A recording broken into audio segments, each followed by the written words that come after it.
ကဘာကြီးကအပြောင်းလဲအယမ်းမြန်နေပါတယ်။အရင်ကကျွန်တော်တို့ပတ်စံစုဖို့ငွေချေးဖို့ဆိုရင်ဘဏ်ကိုအားကိုးရပါတယ်။2026မှာတော့ဂျာကန်မလိုပဲနဲ့24နာရီပတ်လုံးလေပတ်နေတဲ့ Decentralized Finance ဆိုတဲ့ DeFi ဆိုတဲ့စနစ်အသစ်တစ်ခုအရှိန်ဟုန်နဲ့ပေါ်ထွက်လာပါပြီ။ဒီနေ့ဗီဒီယိုမှာတော့ DeFi ဆိုတာဘာလဲဆိုတာကိုအခြေခံကနေစပြီးတော့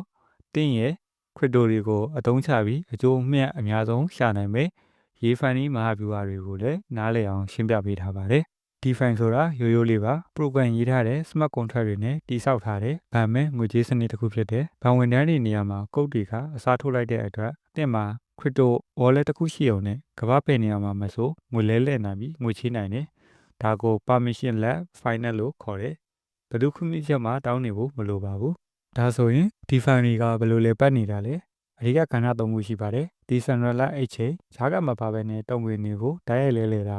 lending borrowing crypto ကိုအပေါင်ထားပြီးတော့ stable coin ပြန်ချေးတာ stable coin ဆိုတာကတော့ဈေးအတက်ကျနေအောင်ဒေါ်လာနဲ့ချိတ်ဆက်ထားတဲ့ USDT USDC ကိုတွေပါဒါတွေက DeFi ရဲ့အခြေခံအုတ်မြစ်တွေပါယင်းဒီမြုံတဲ့လူတယောက်အနေနဲ့ငွေကနေငွေပွားဖို့ဆိုတာပို့ပြီးတော့စိတ်ဝင်စားစရာကောင်းပါတယ်ငွေချေးကဏ္ဍတွေအစိမ့်မြင့်တင်လာဖို့လက်ရှိ DeFi ငွေကြေးလောကဟာအစပြေုံသာရှိပါသေးတယ်2026ခုနှစ်မှာယင်းဒီမြုံတဲ့လူတွေအယုံဆိုင်ရမယ့်အချက်တွေကတော့လက်ရှိမှာအပေါင်ပစ္စည်းပို့ပေးရခြင်းအတိုးနှုန်းအပြောင်းလဲရှိခြင်းမှရှိတော်လဲနောက်မှာ traditional finance ကဲ့သို့သောပုံတွေအတိုးနှုန်းတွေအပေါင်ပစ္စည်းရှော့ချထားသည့်ငွေကြေးစနစ်များပေါ်ပေါက်လာနိုင်ပါတယ်ထူးခြားသောအပေါင်ပစ္စည်းများမှာအာတဘူရီများကိုအပေါင်ထားပြီးတော့ငွေချေးရယူခြင်းများပုံမှုတင်ကြလာပါတယ် Morpho V2 သည်ပုံတွေအတိုးနှုန်းကဏ္ဍတွင်အဓိကကျလာမည်ဖြစ်ပြီးတော့ White Cat ကဲ့သို့ protocol များသည်အပေါင်ပစ္စည်းရှော့ချသည့်ငွေကြေးစနစ်ကိုဦးဆောင်နေပါတယ်ယခုခေတ်စားနေတဲ့ equity perpetual အလုပ်လုပ်ပုံကိုရှင်းပြထားပါတယ် digital ပိုင်ဆိုင်မှုမှသက်ဆင့်ကမ္ဘာရှယ်ယာဈေးကွက်ထဲသို့ဝင်ရောက်လာခြင်းသည်အကြီးကျယ်ဆုံးအခွင့်အလမ်းတစ်ခုဖြစ်ပါတယ် US equity perpetual များ၏ဈေးကွက်ပမာဏသည်လက်ရှိ crypto trading ထက်15ဆမှအဆနဲ့10ခန့်ပိုမိုကြီးမားနေတယ် hyper liquid ကဲ့သို့ exchange တွေက Nasdaq ၏အတက်တဲ့ဝင်ငွေကိုကျော်တက်သွားခြင်းဖြစ်ပြီးတော့ on-chain trading ၏အလားအလာတစ်ခုဖြစ်နေတယ်2026ခုနှစ်အဓိကစစ်တမ်းတစ်ခုမှာ Robinhood ကဲ့သို့အပ်များက option trader များကို perpetual trader များအဖြစ်ပြောင်းလဲနိုင်ခြင်းဖြစ်ပါတယ် option trading များသည်တက်တန်ကတ်တက်ချက်ရှိပါတယ် perpetual များမှာတွင်တက်တန်ကုန်ဆုံးရမရှိဘဲနဲ့ leverage လည်းရယူနိုင်တာကြောင့်ပုံမကောင်းမှုနဲ့နည်းလမ်းတွေဖြစ်လာပါတယ် equity perpetual ကိုဥပမာအနေနဲ့ Bicket exchange မှာ stock share တွေကို future trade ထွေးနိုင်ခြင်းကိုဆိုလိုတာဖြစ်ပါတယ် digital ဘဏ်သစ်များကို DeFi မူလက်လို့တင်စားခေါ်ကြပါတယ်ရှေ့တွင်ရိုးရှင်းတဲ့ fintech နောက်ခွင်မှာတော့ရှုပ်ထွေးတဲ့ DeFi တွေနဲ့အရှိန်အဟုန်ကိုမြင့်တက်လာပါတယ်ဖွံ့ဖြိုးဆဲနိုင်ငံများရှိအလုပ်သမားများနဲ့လူငယ်တွေဟာ USDT နဲ့တုံကင်တိုင်း treasury များကိုဝယ်လိုချင်ကြပါတယ်ဒါကြောင့် DeFi Neo ဘဏ်များက unicorn ဖြစ်လာကြပါတယ်ဥပမာအဖြစ် Coinbase ကနေပြီးတော့ Morpho နဲ့ချိတ်ဆက်ပြီးသူ့ရဲ့သုံးစွဲမှုများကို 5.63% APY ပေးခြင်းကဘဏ်လုပ်ငန်းကိုအသွင်ပြောင်းနေခြင်းဖြစ်ပါတယ် Morpho ၏ဘေး network ပေါ်ရှိ TVL သည်လပိုင်းအတွင်းမှာဒေါ်လာ1,900မှ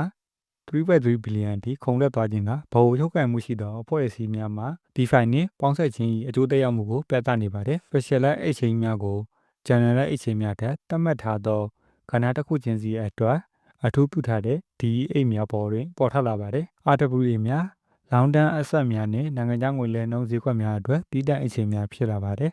အဖွဲ့အစည်းများအတွက် on-chain KYC များပါဝင်သော exchange များပုံမှုလိုအပ်လာပါတယ် US auction market သည်တစ်နေ့လျှင်ဒေါ်လာ3 to 4 trillion ထိရောင်းဝယ်ဖြစ်နေတဲ့အတွက် on-chain auction များအတွက် hyper liquid movement ရောက်ရှိလာရန်နှိစက်နေပြီဖြစ်ပါတယ်ဒီနေရာမှာအဓိကထားလေ့လာရမှာကတော့ရေဖမ်းမီဖြစ်ပါတယ်ရေဖမ်းမီဆိုတာ DeFi platform တွေမှာ liquidity ထည့်ပေးခြင်းစုကြည်တွေပြင်ရခြင်းနည်းလမ်းဖြစ်ပါဥပမာအဖြစ်သင်က ETH နဲ့ USDT ကိုပူထဲမှာထည့်ရမယ်ဆိုရင်အခြားသူတွေကလဲလှယ်တဲ့အခါမှာပေးဆောင်ရတဲ့ဝန်ဆောင်ခဝေစုကိုသင်ကရမှာပါဒါတင်မကပဲနဲ့ဒီ platform ကနေသူတို့ရဲ့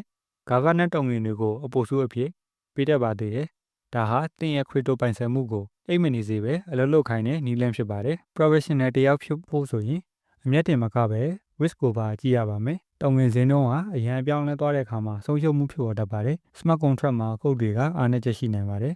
ဒါကြောင့် professional တွေကစရင်စစ်လုပ်ပြီးသား platform တွေကိုပဲရွေးချယ်ပြီးတော့ stable coin pair တွေကို risk ကိုရှော့ချတာပါတယ်အနာဂတ်မှာတော့ DeFi ဟာ crypto လောကနဲ့မကပဲအပြင်လောကနဲ့အင်ချမ်းမြေရွှေ RWA အထိပါဝင်လာမှာဖြစ်ပါတယ် AI နည်းပညာနဲ့ပေါင်းစပ်ပြီးအလိုအလျောက်ရေးရှာပေးမယ်စနစ်တွေလည်းအားကောင်းလာပါတယ်မိကုန်ကြောရရင် DeFi ဟာငွေကြေးလွတ်လပ်ခြင်းအတွက်အကောင်းဆုံးလမ်းစာတစ်ခုပါ